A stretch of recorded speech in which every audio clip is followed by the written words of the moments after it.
गिरिराज जी में दंडोती परिक्रमा लगा रहे थे। आगे आगे गुरुदेव भगवान थे और पीछे हम थे। मोटा करधनी पहने हुए, ए बाबा 1 रुपया दे दे। उन्होंने कहा इस समय बालक, पर उनका ब्रजवासी बालक है, कहीं आसपास गांव होगा, खेल रहे होंगे गिरिराज। ज्यादा विचार नहीं किया। उन्होंने कहा रुपया कहाँ है हमारे पास? बस ऐसे कमर में अंगोछा में से रुपया बांधे हुए थे, क्योंकि श्री जी साथ रहती है तो भोग लगाने के लिए केला है, फल है, कुछ न कुछ खरीदना होता था। तो ए बाबा झूठ बोले बांधे। कहा यार इसको कैसे पता चल गया? अंगोछा खोला और उससे रुपया निकाला, उसको दिया और वो ऐसे मुस्कुरा के चल दिए। गुरुजी के पास गए, उनका महाराज जी एक बालक कैसे? बोले यहाँ बालक कैसे? यहाँ कोई आसपास गांव तो है नहीं। गिरिराज जी थे, वही लीला विनोद।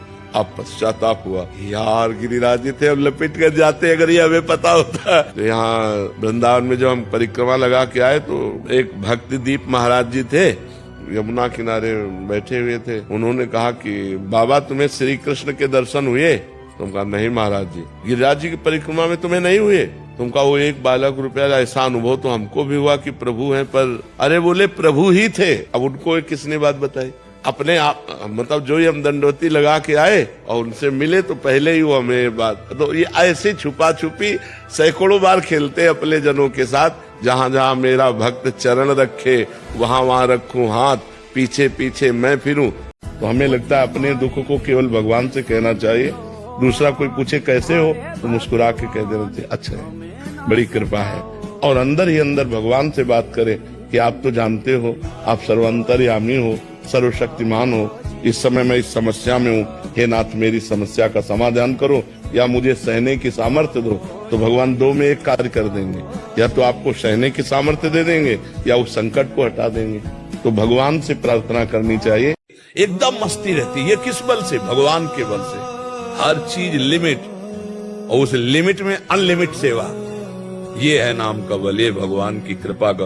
ये तो बाहरी बात है, आंतरिक जो आनंद है, उस आनंद में जब पहुंचोगे तब आपको पता चलेगा कि भगवान का नाम क्या देता है। भोले हृदय वाले मान लेते हैं कि मेरा है, और जब उससे ठोकर लगती तो लगता है अब जीना किस काम का? जो मेरा है वही मुझे ठुकरा के चला गया। अच्छा हुआ ठुकरा दिया, तो कम से कम सत्य का मार्ग तो समझ में आया। अगर ना ठुकराता है तो उसी असत्य में प्यार मानकर हमारा जीवन फंसा रहता। बड़ी कृपा भगवान ने की, क्योंकि धोखा मिलने से सत्य मार्ग तो मिल गया। अगर हम अपना उद्धार चाहते हैं, मंगल चाहते हैं, तो फिर हम अपने को धोखे में न डालें, क्योंकि किस समय मृत्यु होगी हमें कुछ पता नहीं। जिस समय मृत्यु, उस समय हम राधा बोलकर मरे तो श्री जी की प्राप्ति हो जाएगी।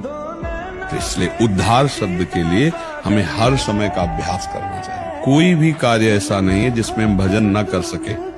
हम भोजन पाते हुए नाम जप कर सकते हैं, फावड़ा चलाते हुए नाम जप कर। कुछ कार्य ऐसे हैं जिसमें बात करना होता है, तो कितनी देर बात करेंगे?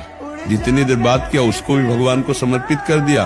तो जब हम बात नहीं कर रहे तब राधा राधा जब। बहुत बढ़िया, भजन करने के लिए कोई मेहनत की जरूरत नहीं।